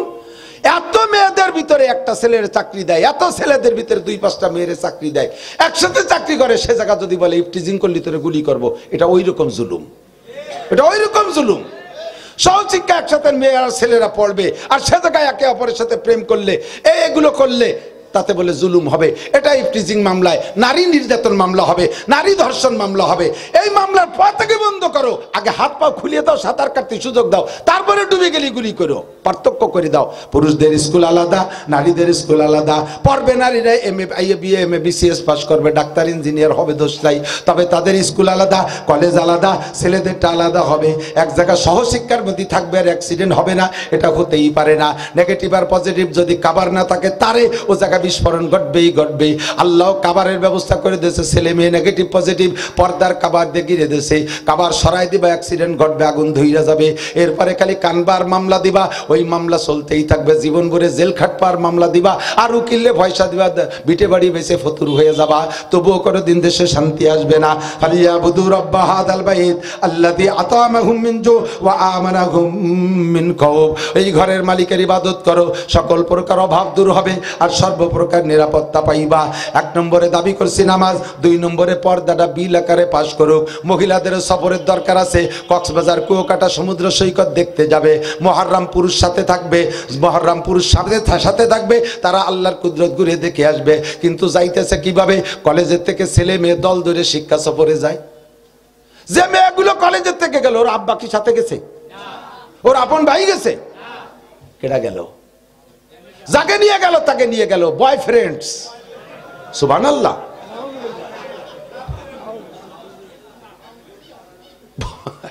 বয়ফ্রেন্ডস, বয়ফ্রেন্ড কি তোমার আব্বা? বয়ফ্রেন্ড তোমার আব্বা হয়? বয়ফ্রেন্ড তোমার স্বামী হয়? বয়ফ্রেন্ড তোমার আপন ভাই? আব্বা মা করে বসে তসবি টেপে আর বয়ফ্রেন্ডদের সাথে ক্লাব করে। ছেলে মেয়েরা খুব গর্বিত। আমার মেয়েটা আজকে রাত 3টের দিকে আসছে, দাতাল কোথাকার। তুই রাতবার যা করছিস সব সাগরে ডুবে গেছে, কিচ্ছু তোর হাতে নাই। রাতবার ইবাদত বন্দেগী যা করছিস, তবলিগি যাও, চরমুনাই যাও, মসজিদে যাও, সভাপতি সিগারেটারি, মসজিদি সভাপতি, মসজিদি সেক্রেটারি না সিগারেটারি। একটা দিয়ে একটা ধরায়, আর পর ফাঁসাই দিয়ে আর একটা ধরায়। শয়তানি বাদ দাও, জাগায় আসো। কুল্লুকুম রাঈন ওয়া কুল্লুকুম মাসউলুন আন রাইয়াতিহি। আমার নবী বলেন তোমরা সকলে রাখাল। যাকে যতটুকু রাখালির দায়িত্ব দেওয়া হয়েছে, আল্লাহ পাক তার থেকে ততটুকু রাখালির দায়িত্ব বুঝে নেবে। তোমার ফ্যামিলিতে 5 জন সদস্য আমারে বুঝে দাও, তোমার ফ্যামিলিতে 10 জন বুঝে দাও, মেম্বার সাহেব অর্ডারটা বুঝে দাও, কমিশনার সাহেব তোমার অর্ডারটা বুঝে দাও, কাউন্সিলর সাহেব তোমার কাউন্সিলের দায়িত্ব বুঝে দাও। তুমি সকলের হক কিভাবে আদায় করেছো, প্রধানমন্ত্রী দেশের হক বুঝে দাও, প্রেসিডেন্ট দেশের হক বুঝে দাও, মন্ত্রী সাহেব মন্ত্রণালয়ের হক বুঝে দাও, ডিসি সাহেব ডিস্ট্রিক্টের হক বুঝে দাও, ওসি সাহেব থানার হক বুঝে দাও, টিওনো সাহেব উপজেলার হক বুঝে দাও। প্রত্যেকের কাছে প্রত্যেকের হক আদায় করে নেওয়া হবে। যাদেরকে যতটুকু রাখালির দায়িত্ব দেওয়া হয়েছে জবাব দেওয়া লাগবে। কাজেই আমার প্রধানমন্ত্রী নেত্রীকে অত্যন্ত ভালোবাসি, উনি যাতে বিনা প্রশ্নে জবাব দেওয়া ছাড়া হাসতে হাসতে জান্নাতে যাইতে পারে, এজন্য সুপরামর্শ দিলাম। 1 নম্বরে নামাজটা বিল আকারে পাশ করে বাস্তবায়ন করে নেন। 2 নম্বরে পর্দাটা বিল আকারে পাশ কইরা বাস্তবায়ন করেন। নারীরা লেখাপড়া করবে, দোষ নাই, তাদেরকে নির্বাচন করাবেন, দোষ নাই, তবে 100% পর্দার ব্যবস্থা কইরা দেন। দেশের ভিতরে জিনা কমবে, ব্যভিচার কমবে, অপহরণ কমবে, ধর্ষণ কমবে, যৌতুক কমবে। ভালো করে লক্ষ্য করেন, এই সব মেয়ে যদি পর্দায় থাকতো, আমরা ওপেন ফিল্ডে এত মেয়ে না দেখতাম, তাহলে মেয়েদের বিবাহটাও কিন্তু সহজ হয়ে যেত। বোঝেন নাই কথা? কোন মেয়ে আমি দেখি না রাস্তাঘাটে, কোথাও দেখি না। একটা মেয়েকে বিবাহ উপলক্ষে যদি আপনাকে দেখানো হয়, আপনি তো আর কোনো মেয়ে দেখেন নাই, ফ্যামিলি নিজেদের কয়জনকে দেখছেন, আর কেউ দেখেন না, তখন আপনি মনে করবেন যে এইটাই বুঝি সবচেয়ে সুন্দরী, এত হয়ে গেলি আর পাবো না নেই, আর ঘোটা বাসা নাই, কারণ ও তো আর মেয়ে দেখে নাই, এই একটা দেখলো মাত্র। ও কবে যাবো, আমি থাকি, তুমি গরু হয়েছে টাকা নিয়ে আসো, এত হয়ে গেলি আর পাবো না। যৌতুক তো দূরের কথা, বস্তা ভরে টাকা দিয়ে মেয়ে গে কিনা লাগতো। যা গেছিল মুরব্বীরা কর না কেন, আপনাদের আব্বারা বিয়ে করছে, পণ দিয়ে বিয়ে করছে না, আপনার নানা বাড়ি ঘর একখান দিয়ে তারপর আপনার মারে আনা লাগছে। এখনো তাই হতো, সব উল্টে গেছে। মেয়েরা নিজেদের দাম নিজেরা কমাইছে, রাস্তায় পঙ্গপালের মতো ছুটে গেছে। পোলাপানের মাইয়ে দেখতে পয়সা লাগে না, আগে তো পয়সা খরচ করা লাগতো, 2 পয়সা 1000 টাকা দিয়ে কলেজ ছেড়ে দিলি বেড়া ছুটি, কোনটা চয়েস করবো, হিন্দু চয়েস টাস করিয়ে আসে। নিজেকে দাম নিজেরা কমাইছে। আর আমরা আব্বারাও সেই সাথে সহযোগিতা করি। মেয়েদের দাম বাড়ানোর জন্য বলছি, কমানোর জন্য বলছি না, ব্যঙ্গ করার জন্য বলছি না। বিবাহ উপলক্ষে মেয়েদেরই সব হক, পুরুষের খালি দণ্ডি আর দণ্ডি। বিয়েতে মেয়ের বাড়ি কোনো খরচ হবে না, এক গ্লাস পানিও হবে না খরচ। বিয়ে উপলক্ষে সব খরচ ছেলের বাড়ি। বরযাত্রী খাওয়ানো জায়েজ নাই, যৌতুক তো হবেই না। ও বাড়ি বিয়ে হবে, তোমরা কয় বাপিটা খেজুর কিনে নিয়ে যাবা। মসজিদের মধ্যে বিয়ে হবে, খেজুর বুনে দেবে, সবাই কাড়িয়ে কুড়িয়ে খাবে। ও বাড়ির কলের পানিও খাবি না, রাস্তায় এসে আর এক বাড়িতে কলের পানি খেয়েছবি। ও বাড়ি কোনো খানাই হবে না, খানা হবে ছেলের বাড়ি। আউলি মোলাও বিশাল নবী কয় বাড়িয়ে বউ আইনে খুশিতে শকর আদায় করে কমপক্ষে একটা ছাগল জবাই দিয়ে সবাই খাওয়াই দাও। খানা হবে ছেলের বাড়ি, মেয়ের বাড়ি কোনো খানা হবে না। আর সে জায়গা ছেলের বাড়ি খাওয়া যদি খাওয়াই সাইডে বরযাত্রী যাওয়ার আগে, তা আবার ওই মোহরি বসায় সে জায়গা বিশাল একটা কালেকশন। হোটেলে খাওয়াইছে, টাকা দিয়ে যাও। অথবা বিয়ে করে আনিয়ে যে খাওয়ায় তার নাম অলিমাও কয় না, খাবারের নাম রাখছে বউ ভাত। বউ ভাতা বনাম হাল খাতা। সারা বছর বাহিনী হাল খাতায় কালেকশন হবে না। জীবন বেড়ে কার বাড়ি কি দিয়ে বেড়াইছে, ওনার ছেলের বিয়ে দিয়ে এবার সাইডে খাওয়াইয়া খড়ে আটকায় ফেলাইছে। এই দিয়ে বেরোবা, এই গেট দিয়ে বেরোবা, টাকা দিয়ে যাবা। যারা গরিব গরিব আত্মীয় আছে লজ্জাতে খাইতেও যায় না, কতক্ষণ, কারণ পর্যাপ্ত না দিতে পারলে এবার অপমান। আবার খাওয়ার পরে টাকা কালেকশন করে সেটা আবার মাই কি কয়, সে জায়গায় আর রাখবে কায়দা। বড় দুলোভাই 20,000, মেজো দুলোভাই 15,000, সেজ দুলোভাই 10,000, ছোট দুলোভাই 20 টাকা। ও কয় বেঁচে থাকতে আর তোকে বাড়ি জীবনে আসবো না। এই মাটি দিলি সাইডে খাওয়াইয়ে সব শেষ। বউ ভাতায় টাকা কালেকশন করার টাকা শুয়ারের গো পায়খানা খাওয়ার চাইতে হারাম। বউ ভাতায় টাকা কালেকশন করার টাকা, খাওয়াইয়ে টাকা কালেকশন, এই টাকা শুকরের পায়খানা খাওয়ার চাইতে হারাম। আকিকা খাওয়াইয়া সে জায়গা একটা কালেকশন। কি জ্বালাই পড়ছি, কর খাতি যাবো কোয়ানে। শেষে কোনো না যাইয়া এই খসরু বাইরে এই হোটেলে এসে খাই। টাকা দিলে উনি আবার টাকা নেন আমার কাছে, তাহলে ভালো জায়গায় অনেক খালি টাকা দেয়। আরে তোর বাড়ি যে খাই তা তো সব জায়গা তো খাওয়ার রীতিমতো পাওয়া যায় না। দেশে এরকম বাল্যবাসের গিরের মতো এখন আর প্লেটে পড়িয়ে লাভ দিয়ে টেনিস বলের মতো লাভ দেখা নিচে পড়ি কোনো মতে শুরু দিয়ে মুড়ে দিয়ে একটু সাইডে জড়াই জড়াই খাইয়ে 2,000 টাকা না দিলি আবার মান সম্মান থাকে না। 2,000 টাকা অলিবার 2 কেজি গোশ আনুষঙ্গিক মই মশলা সব হয়ে যাবে। গোষ্ঠী শুদ্ধ 3 রক্ত খাবো। তোর বাড়ি কেন আর খাইয়ে আমি 2,000 টাকা দিতে যাবো? কথা কর না কেন? তোর বাড়ি আর খাইয়ে আমি 2,000 টাকা দিতে যাবো কেন? সাথে আবার একটা ছেলে মেয়ে নিয়ে গেলি, দেখো দলে দলে আইসি। জন্মের সত্যি কথা, আমি তো এইগুলোই খুঁজি। আছে না নাই সমাজে? সব দুর্নীতি দমনের একটা তাবিজ, সেইটা হলো ফালিয়াবুদু রাব্বা হাযাল বাইত। এই ঘরের মাবুদের রবের ইবাদত করো। আল্লাযী আতামাহুম মিন জুওয়া আমানাহুম মিন খাউফ। যে কথা বলতে বলতে সরে চলে আসছি। নারীদের সম্মান আল্লাহ অনেক রাখছে, তাদের ইজ্জত বাড়ানোর জন্য আমি ওয়াজ করছি, তাদের খাটো করার জন্য নয়। মহিলারা মার্কেট করা যদি এ কথা বললি তো এই পাপ, এই কমপক্ষে এই পাড়ার বিটিরা আর আমার আনতে দেবে না কোনোদিন। কবিজি এই আনাংলা হুজুর কোয়ান্তে আছে, গ্রাম্য আন্তর্জাতিক খ্যাতি সম্পন্ন পাবলিক, বর্তমান কালচার সম্পর্কে কোনো অভিজ্ঞতা নাই, সবই জানি চাচি আম্মা, জানি না তা না, বর্তমান সব কিছু আমার জানা আছে। আপনারা গোপালগঞ্জ আর ঢাকা করেন, আর আমি বাংলাদেশের যত থানা আছে কমপক্ষে সব থানায় তো গেছি, আর কোন কোন থানায় 10 বার 20 বার 30 বার 50 বারও গেছি। আমার সারা বাংলাদেশের আদর্শ জানা আছে। আল্লাহ হেফাজত করুক। মহিলাদেরকে একবার মার্কেট চিনেলে জীবনে কোনোদিন শাড়ি চুরি কিনে দিয়ে খুশি করতে পারবেন না। আপনি যত দামিটা আনেন, দেখেই ওই জায়গাতে প্যান্ট জুতো দেখছিস, এতে একেবারে ইংল্যান্ডের জুতো, এই উড়িয়ে উড়িয়ে একটু কথা কানে আসে, আরো খালি লাভ দেয়, ছোট ছোট লাভ। মহিলা দামি কাপড় পরে ঘরে বসে থাকতে পারবে না, ওরা খালি কাপড়ই ঠেলে চল মার্কেটে যাই, চল মার্কেটে যাই। ঈদ বাজার করবে, ঈদ বাজারে যে কাপড় ইবার কিনছে তার চাইতে দামি একখান পরিয়ে এই রাস্তায় দিয়ে ঘুরে বেড়াবে, তার চাইতে দামি পোশাক পরে মার্কেট করে বেড়াবে। যান মার্কেট করেন, যদি আপনার বাড়ি মার্কেট করার কেউ না থাকে সেভাবে পর্দা করে যান। আসতেছে রমজান, শুরু হবে ঈদ মার্কেট, আসতেছে বিভিন্ন পূজা, শুরু হবে পূজা মার্কেট। আমরা পুরুষরা গোপালগঞ্জ মার্কেটে ঢুকতে সুযোগ পাবো না ইনশাআল্লাহ, ঠিক না? মহিলাকে কেনুর গুতোয় শীতে পড়ে যাবার লাগে সারি।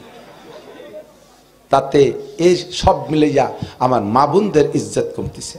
আর আমারে তো সবাই চেনে, গোপালগঞ্জ ঢুকলি তো আমি মাস্ক পরে রুমাল দিয়ে হাঁটি, এত সালাম আলহামদুলিল্লাহ, এত ভালোবাসা, সবাই চেনে, মহিলারাও চেনে। মাঝে মাঝে আসলে মহিলারাও কয় হুজুর আপনি কি দিয়েছেন এই অসময়, আপনি বিটা মানুষ মার্কেট করতে চলিয়েছেন। আমি বিটা মানুষ গোপালগঞ্জ মার্কেট করতে আইসি কে, এই জ্বালায় বিটিরাই রাগিয়ে যাচ্ছে। মার্কেট আগে দখলে ইজ্জত বাড়তেছে না কমতেছে? কমতেছে, কমতেছে, ঠিক কি ঠিক না? আল্লাহ কয় অকরনা ফি বুয়ুতিকুন্না ওয়ালা তাবাররুজনা তাবাররুজাল জাহিলিয়াতিল উলা। মহিলা তুমি আওয়াজ তোমার পর্দায় রেখো সর্বদা, গানের মেলায় আসর করে হইও না তুমি বেপরদা। আল্লাহু আকবার, মার্কেটে আসর করে হইও না তুমি বেপরদা, ওয়াজের মেলায় আসর করে হইও না তুমি বেপরদা। মহিলাদেরকে ওপেন ফিল্ডে ওয়াজ শুনতে আসা জায়েজ নাই। রাতের বেলা দলে দলে আসে, পুরুষের সাথে ধাক্কা গুতো খায়, এই ওয়াজে এক পয়সারও লাভ নাই। আপনি থাকবেন ঘরের ভিতরে, উড়ে উড়ে মাইকের আওয়াজ যতটুকু আপনার ঘরে যায় ততটুকু শুনবেন। আপনি শো ডাউন করতে রাস্তায় নামতে পারবেন না, ওয়াজেও আসতে পারবেন না, মিটিংয়ে যাইতে পারবেন না, গানের মজলিসে যাইতে পারবেন না, মার্কেটও করবেন না। তাহলেই আপনার দাম ঠিক থাকবে। যে জিনিস যত দামি সে জিনিস তত সংরক্ষণ করে রাখতে হয়। 20 ভরি স্বর্ণ অলংকার ব্যবহার করে আত্মীয় স্বজন বাড়ি বেড়াইয়া সন্ধ্যের আগে ওইগুলো কি এই বাড়ির এই গেটে বাঁধায় তুই ঘরে যায় নাকি? নিয়ে খুলে কৈটোর মধ্যে, কৈটোরে বয়েমের মধ্যে, বয়েম রে ব্যাগের মধ্যে, ব্যাগ রে সুটকেসের মধ্যে, সুটকেসের ট্রাঙ্গের মধ্যে, ট্রাঙ্গ রে স্টিলের আলমারির মধ্যে লাগাইয়ে বদে বদে তালা দিয়ে সে চাবি রে এমন সারা সারছে, মাসখানি পরে সে চাবি নিজেই তালাশ করি। এত সারলেন কেন? স্বর্ণ 1,03,000 টাকা ভরি, এই জন্য এত সারছেন, ঠিক না? গোবর ফেলাই নিয়ে কুদাল খান, দুয়ে মুছে যায় নামাজে পেঁচাই ওইরকম আটকায় না? গোল সাপ করা গোবর ফেলাই নিয়ে কুদাল আছে না? ওয়াকি সাবান ছুটা দিয়ে দুইয়ে যায় নামাজে পেঁচাইয়া আতর মাখাইয়া ওই স্টিলের আলমারির মধ্যে নিয়ে তো সন্দেশ ও গুগলির বাইরেই থাকে। সোরে আর কিছু নিলে ওই কুদাল নেয় না, ওই ওয়া নিয়েই বাড়ি কাজ করা যাবে না, ওই জংবাং পড়ে গেছে কামারের দোকানে না নিয়ে ওই যে কাজ করা যাবে না। যেই মহিলাটাই 7 তবক পর্দার ভিতরে লুকানো থাকে, 1,03,000 টাকা ভরি, মোটা টাকা দিয়ে দামি দামি বিটারা কিনে নেয়, মোটা টাকা দিয়ে। আর যে মহিলায় রাস্তাঘাটে আগাল ফাগাল খেয়ে বেড়ায়, ও কবর ফেলেনি কুদালের মতো, ও কেউ ফিরিও তাই না। কারণ ও ডাইরেক্ট বাড়ি নিয়ে কাজ করানো যাবে না, ও কামারের দোকানে না পড়ায়, ডাক্তার ডুক্তার না দেখে নেওয়া যাবে না বাড়ি। কতক্ষণ না কেন? যেই মহিলা যত সম্ভ্রান্ত ওই মহিলা তত পর্দানসীন, আর পর্দানসীন মহিলা আল্লাহর রহমতে দামি, এখনো দাম আছে, কিয়ামত পর্যন্ত এদের দাম থাকবে। এই দাম ঠিক রাখার জন্য আমরা মৌলবীরা তো গলা ফাটায় ওয়াজ করেই যাচ্ছি, আমাদের ওয়াজ কাজে লাগানোর জন্য পাশে কিছু লাগবে বলি থাকি না, একেবারে ওকেই এই জীবন বিরত পর্দা রস করি। আমাকে মধুবতী নদীতি মহিলারা আশপাশ যারা তারা নদীতি যে গোসল করে, আমরাও কত কইতাম ওঠে ঠেয় না। এই গত বছরে আগের বছর ওই যে ওইদিকে জলোচ্ছ্বাস হলো, সেই জলোচ্ছ্বাসে 3টে কুমির এসে আমার মাদ্রাসার সামনে বাইচে পড়ছে নদীতে। যখন 3টে কুমির নদীর ঘাটে এসে বাইচে পড়ছে, মহিলারা সব খেতা কাপড় ফেলাইতে দিয়ে দৌড়। অথচ একদিন ওয়াজ করে বিটিকে নদীতে যাটে হাতি পারিনি, আজকে কুমিরই ঠেয়ে ফেলাই দিছে। 3 কুমিরই একেবারে পুরো ওই সাফুলের মোড়েতে নিয়ে বয়সদে পর্যন্ত এটুকির মধ্যে কোনো মহিলারা 2-3 মাসের মধ্যে নদীতে নামে নাই। বক্তায় কাজ হয়নি, কুমিরি ঠেয়ে ফেলাইছে। কাজেই আমরা তো ওয়াজ করেই যাচ্ছি, মাননীয় প্রধানমন্ত্রী একটু মেয়েদের পর্দার ভিতরে আটকানোর ব্যবস্থা করেন, তাদের দাম বাড়বে, নারী জাতির সম্মান বাড়বে। কতক্ষণ ঠিক না? ফালিয়াবুদু রাব্বা হাযাল বাইত আল্লাযী আত'আমাহুম মিন জু। এবার তো ও বহুত মশালাই শুনলাম, এই ইবাদত করব কতদিন? এদিক তাকান, ইবাদত করব কতদিন? পর্দা করব কতদিন? একটা টাইম জানতে হবে না? এইভাবে কতদিন আটকে থাকা যায়? আল্লাহ কয় যতদিন ফালিয়াবুদু, কি বলা হয়? আল্লাহ কয় ওয়াবুদ রাব্বাকা হাত্তা ইয়াতিয়াকাল ইয়াকিন। মরণ আসার আগ পর্যন্ত, মরার পরে কোনো ইবাদত আমি চাই না। যতদিন আমার অক্সিজেন ব্যবহার করবি অতদিন আমার সিজদা দিবি, যতদিন আমার পানি খাইবি অতদিন আমার রুকু দিবি, যতদিন আমার ভাত খাইবি অতদিন আমাকে ইবাদত করবি, যতদিন আমার নিয়ামত ব্যবহার করবি অতদিন আমার ইবাদত করবি। মরার পরে কিছুই ব্যবহার করবি না। কাজেই আমি আল্লাহ পাক মরার পরে ইবাদত চাই না, আল্লাহ নবী কয় ইজা মাতাল ইনসান ইনকাতা আনহু আমালুহু, মানুষ যখন মারা যায় তার সব আমলের দরজা বন্ধ হয়ে যায়। মারা গেলে মানুষ কবরে থাইকা গুনাহও করতে পারে না, নেকিও করতে পারে না। অথচ দুনিয়ায় যত নেকি কামাই করছি আর গুনাহ কামাই করছি এগুলো ব্যবহার শুরু হয় কবরে যাওয়ার পরের থেকে। কথা কয় না এ ভাই? নেকি কি দুনিয়ায় কোনো কাজে লাগে? আপনি ৫,০০০ নেকি দিলি এক জোড়া বার্মিস স্যান্ডেল দেবে? দেবে? দেবে? আপনি যে যদি কোনো দোকানদারে কেন বাবা তোমার ৫,০০০ নেকি দেবে, এক জোড়া স্যান্ডেল দাও, কয় স্যান্ডেল দিয়ে বাইরে ওই দেবানি টা থাকলি বেলা তোর নেকি তোকে কয় বেটা লাগবে নিয়ে যা। ঠিক নেকি দিয়ে একটা চকলেটও হয় না, নেকি দিতে চাইলে এটা পানও দেয় না। নেকি লাগবে কোন জায়গায়? কয় মরার পরের থেকে নেকির ব্যবহার শুরু হবে। এখন দুনিয়ায় থাইকা কতটুক নেকি কামাই করছি, এই নেকিতে আমার আখেরাতে লম্বা টাইমের প্রয়োজন মেটবে কিনা এ নিয়ে একটা দুশ্চিন্তা সবাই ভুগি। আমার মুরব্বী বাবারা চাকরি বাকরি করছেন, যারা বুড়োকালে রিটায়ার্ডের যখন হয়ে রিটায়ার্ড করে আসছেন, পেনশনে চলে আসছেন, যার পেনশনের টাকা পাইছেন এই টাকায় দিয়া জ্ঞানী বুদ্ধিমান যারা, তারা খুব সচেতন যারা, তারা গোপালগঞ্জের ভিতরে ছোট্ট একটু জায়গা রাইখা ২-৩ তলা একটা বিল্ডিং বানাইছে। কারণ বুড়োকালে ব্যবসা বাণিজ্য করার বয়স নেই, এই বিল্ডিংয়ের একতলায় থাকবো, 2টি ফ্ল্যাট ভাড়া দেবো, ওতে 10-20 হাজার টাকা আসবে, মরা পর্যন্ত দিয়ে বুঝে খাতে পারবো। এ হলো সচেতন পুরুষ। কথা কোন ঠিক না?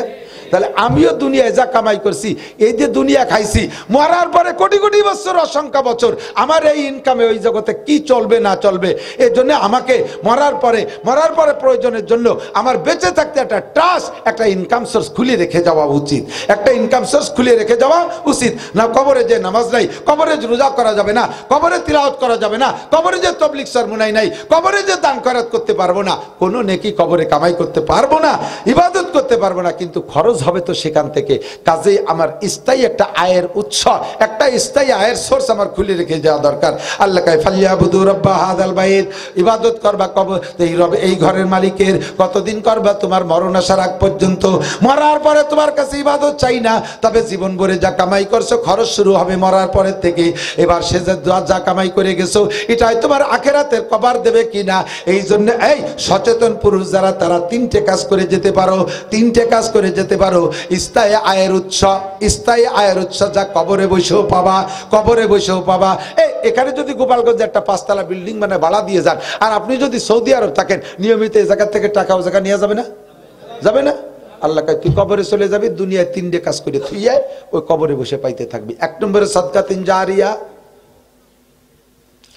আর আল্লাহর ফজলে গোপালগঞ্জ বা এখন সারা বাংলাদেশে সতর্ক হয়ে গেছে, চালাক হয়ে গেছে।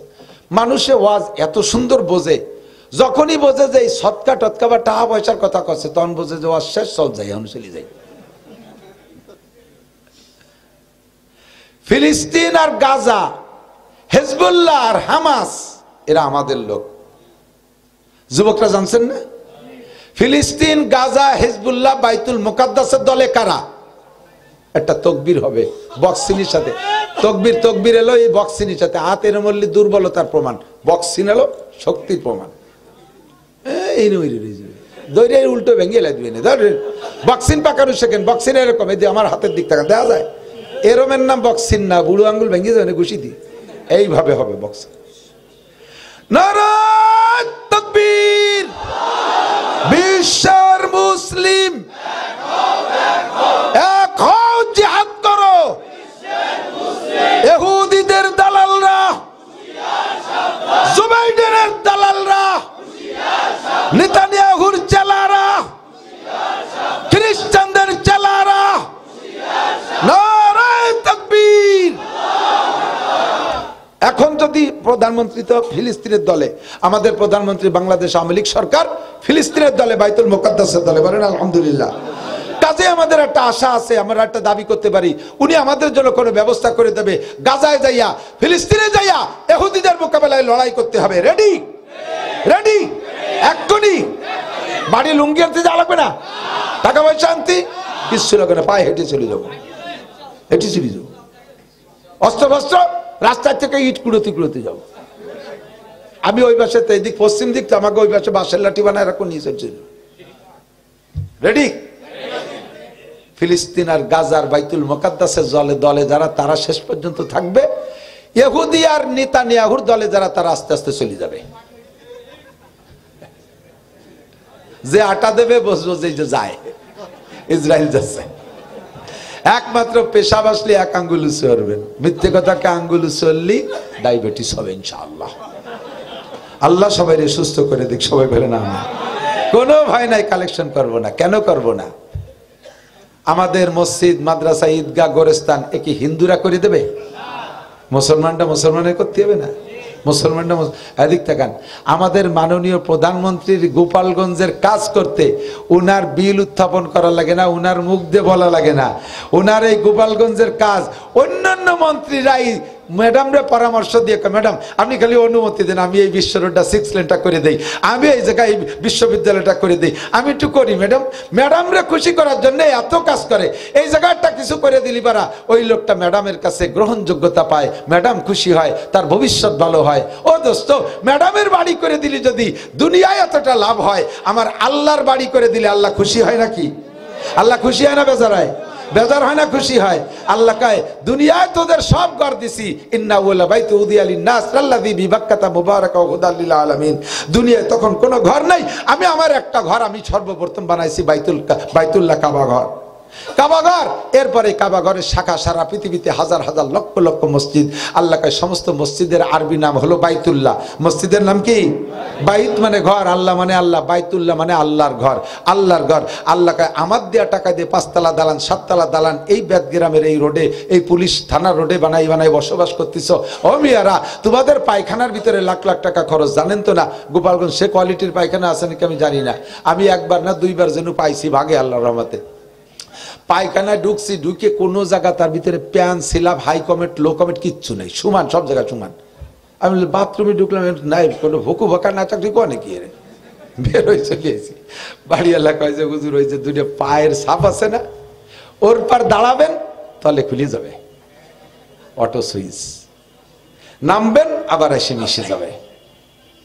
এই পায়খানা, আল্লাহ আকবার। পায়খানায় যে বসছি, সত্যি দাঁড়ানোর সাথে তলে খুলে গেছে। বসে মনে মনে কই যে আল্লাহ, আমরা মৌলবী 2-5 হাজার টাকা বেতন পাই, এই পায়খানা কি বানাই আমাকে কোনোদিন ব্যবহার করা সম্ভব? আল্লাহ কয় ওই চিন্তাই মোটে করবা না, তোমাকে বানানো লাগবে না, বানাবে ওরা, হাঁকবা তোমরা। ওই লোক আজও বানাইও ব্যবহার করে নাই, হুজুর রেদি উদ্বোধন করছে, ওর মিলাদ দিচ্ছে আমাকে দি। আল্লাহ কয় লাখ লাখ টাকা খরচ করে পায়খানা বানাইস, আমার মসজিদের এই অবস্থা কে? ইংরেজ দারোগা জুয়েলের আব্বা, এই জায়গার তো কত দাম এখন আপনারা জানেন, বিশাল দাম না? 7.5 পরে আর 1% দিচ্ছে 8.5, আমার মনে হয় কোটিখানিক টাকা হবে, কোটির উপরে হবে। কত বড় এই স্যার, ওয়াইউ সিরুন আলা আনফুসিহিম। জুয়েলের কিন্তু এখনো বিল্ডিং নাই, নিজের বাড়ি। আমি তো যাই তো, ওই যে টিনের ঘরের মধ্যে ঝুপড়ি ঝাপড়ির মধ্যে থাকে, পারবে ইনশাআল্লাহ তৌফিক দিয়ে, সেটা তো পারি। তো তারা এতটুক করছে আল্লাহর ঘরের জন্য, এই জায়গা দেশে। তারপরে স্থানীয় লোক মিলে জিলে এই ভিত্তি ফাউন্ডেশন করছে। আমার জিন্দগির স্থায়ী, মরণের পরে লম্বা টাইম আমার ব্যবহার করতে হবে। আল্লাহ পাক বলছেন ইবাদত বেঁচে থাকতে যা করছো করছো, মরার পরেও যাতে তোমার কবরে নেকি যেতে থাকে। একটাই সদকায়ে জারিয়া, একটা ট্রাস্ট, একটা ইনকাম সোর্স তুমি খুলে রেখে এসো। দুনিয়ায় কত টাকা কামাই করছো, টাকা যা কামাই করছো তা নেই, সামনে যা কামাই করবা তাও থাকবে না। আমার জিন্দগিতে কত টাকা কামাই করছি কেউ কি হিসেব দিতে পারবেন? বলবেন? কেউ পারবেন না। আমি একেবারে চ্যালেঞ্জ করে বলতে পারি যে একটা মানুষও বলতে পারবে না সারা জীবনে এত টাকা কামাই করছি। এবং এ কথা আমি চ্যালেঞ্জ করতে পারি জীবন ভরে যা কামাই করছেন সব টাকা রাখতে পারেন নাই, যা কামাই করছেন চলে গেছে। এবং এ কথাও চ্যালেঞ্জ করতে পারি সামনে যা কামাই করবেন তাও সব রাখতে পারবেন না, খরচ এক কায়দায় হয়েই যাবে। আল্লাহ কয় ওমা তুকাদ্দিমু লিআনফুসিকুম মিন খায়রিন তাজিদুহু ইনদাল্লাহ। ও বান্দা, বান্দা আমার কাছে কয়টা টাকা দে, আমার কাছে কয়টা টাকা দে, এটা দেখবি সময় মতো কিভাবে পাইস। 10 টাকা দিবি, আমি কোটি টাকা বানায় তোরে দেখাই দেবো ইনশাআল্লাহ। আল্লাহ পাক রব্বুল আলামিনকে আমি কোটি টাকা বানায় দেখাই দেবো। বান্দা আমারে কয়টা টাকা দে।